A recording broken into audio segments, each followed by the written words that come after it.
I'm going to talk to you about some things I've learned in my journey. Most from experience, some of them I heard in passing, many of them I'm still practicing, but all of them I do believe are true. Now, they may be truths to me, but don't think that that makes them mine, because you cannot own a truth. So please think of these as signposts, approaches, paradigms that give some science to satisfaction. They're yours to steal, they're yours to share, liken to your own lives, to personally apply in your own lives, in your own way, should you choose to. So, here we go. Unbelievable is the stupidest word in the dictionary. Should never come out of our mouths. Think about it. To say, oh wow, what an unbelievable play. It was an unbelievable book, an unbelievable film, an unbelievable act of courage. Really?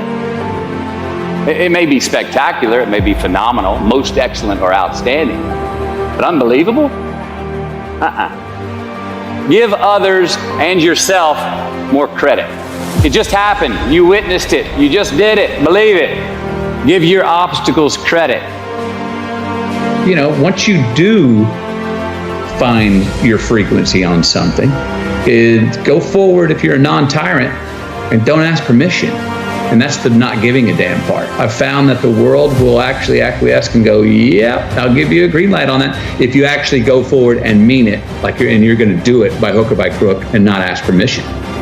Life is not easy. It is not. Don't try to make it that way. Life's not fair. It never was. It isn't now, and it won't ever be. Do not fall into the trap, the entitlement trap, of feeling like you're a victim. You are not. Get over it and get on with it. And yes, most things are more rewarding when you break a sweat to get them. Sit here in that discomfort long enough to go, okay, until you come out the other side to go, all right, I'm good with me again. I don't want to leave a place I traveled to until I get to the point of going, I could live here. This could be my existence. And as soon as I get to that point, then I'm like, okay, you can go. Now I can go. That's the same thing in the personal journeys. Stick with it till you get through the uncomfortable times, until you go, you know what? I can spend time with myself. I could do this. I could do this forever. Well, then it's okay to go re-engage, pick up your phone, go see your friends, go have a drink, what have you. Go look for those things that are the other relationships in life. But hopefully not until. There's great value in not doing that until you go, I'm good with me and me for right now. So, to any of us, whatever those things are, whatever it is we look up to, whatever it is we look forward to, and whoever it is we're chasing, to that I say amen. To that I say, all right, all right, all right. To that I say, just keep living, huh? Thank you.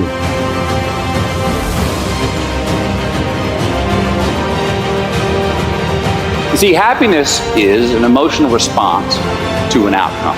If I win, I will be happy. If I don't, I won't. It's an if-then, cause and effect, quid pro quo standard that we cannot sustain because we immediately raise it every time we attain it. You see, happiness demands a certain outcome. It is result reliant. And I say, if happiness is what you're after, then you're going to be let down frequently and you're going to be unhappy much of your time. Joy, though, joy is a different thing. It's something else. Joy is not a choice. It's not a response to some result. It's a constant. Joy is the feeling that we have from doing what we are fashioned to do. It is just as important where we are not as it is where we are. Look, the first step that leads to our identity in life is usually not, I know who I am. I know who I am. That's not the first step. The first step's usually, I know who I am not. Process of elimination. Defining ourselves by what we are not is the first step that leads us to really knowing who we are. South of New Orleans a few years ago, and I went to a voodoo shop. And they had this wooden partition against the wall with these columns. And in these columns were all these vials of these magic potions, right? And the headings above each potion defining what they would give you were things like fertility, health, family, legal help, energy, forgiveness, money. Guess which column was empty? Giving up is the birth of regret.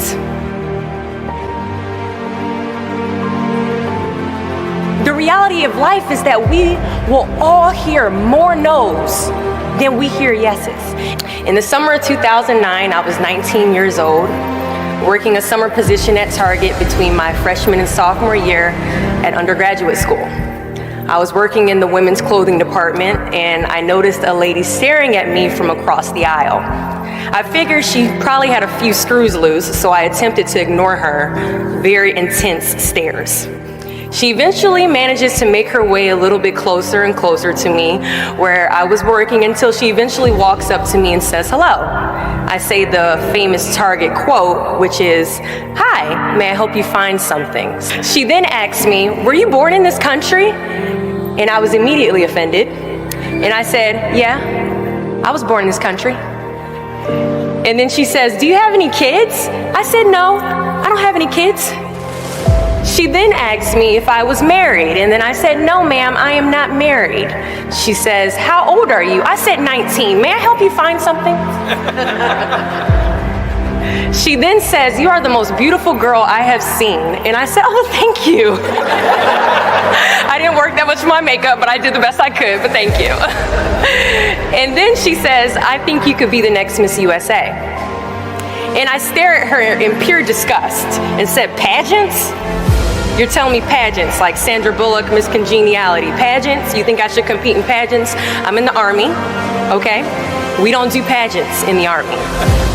She then asked me to meet her at Starbucks the very next day before my next shift at Target. And she just wanted to do a little bit of explaining when it comes to what pageants is. And apparently I was a pretty open-minded 19-year-old because I actually agreed to meet her the very next day. The next day she brought this foot-tall stack of pageant books and proceeds to convince me to enter into a state pageant 3 months later. For those who do not know, when it comes to Miss USA, you have to win your state first, okay? So 3 months later, I compete in my first pageant, and I lose. I go back the second year, compete in the state pageant, I lose. Go back the third year, compete in the state pageant, and lose. Go back the fourth year, compete in the same pageant, and lose. I go back the fifth year, y'all. Compete in the state pageant and lose. But guess what? I go back the sixth year. Guess what happens? I lose. I called her on the phone and said, "You told me I could be the next Miss USA." And she says, "Deshauna, keep working, don't quit, keep going back." And in June of 2015, she passes away from leukemia. 6 months later, in December 2015, I win Miss District of Columbia, USA. And 6 months after that, in June of 2016, I become the first soldier to win Miss USA. Giving up is the birth of regret.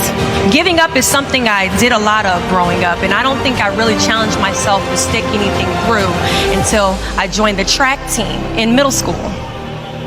I remember having to ask my mom after tryouts and making it to the team for my very first pair of track shoes. Now at the time, she walks into our house and she has a bag that has a nice Nike check sign on it. So I get excited because I wasn't getting new shoes very often.